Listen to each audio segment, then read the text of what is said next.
Magandang umaga mga kakeme, and we're back. Another series of vlogging na naman tayo mga kakeme. At ang ating gagawin for today's video ay chicken sotanghon soup. Yes mga kakeme, napanood ko nga to sa ating YouTube at na-inspire nga akong lutuin ito dahil favorite ko nga ang sotanghon.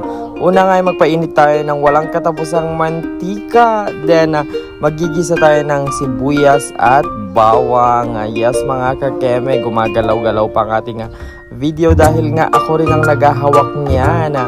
So, kailangan natin munang igisa ang ating sibuyas at bawang at ilagay ang ating shredded chicken dahil nga chicken sotanghon soup ito.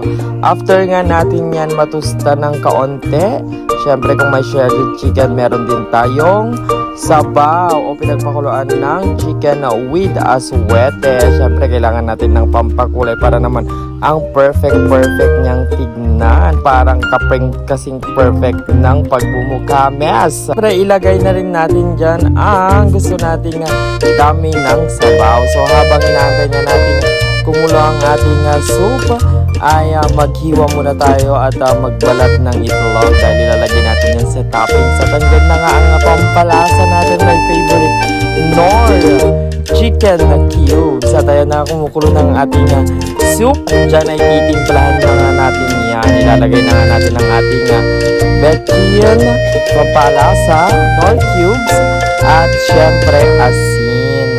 At habang ito ay kumukulo, ay mas lalong sumasarap kapag natunaw ng ating Knorr cubes.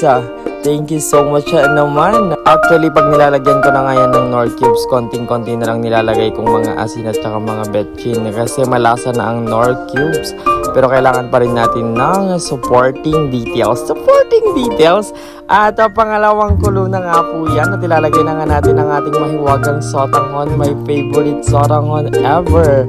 At hahalu-haluin lang natin, and finally ang ating gulay. Nasa sa inyo na kung anong gusto nyo ilagay na gulay, pero favorite ko talaga pag ganitong soup ay ang repolyo. Yes, repolyo. Murang-murang mga gulay ngayon, kaya naman enjoyin natin ang pagluluto ng mga gulay-gulay bago pa maging mahal na naman. Dahil mahal ko kayo, yan ang ating chicken sotanghon soup. Maraming salamat mga kakeme for watching this video.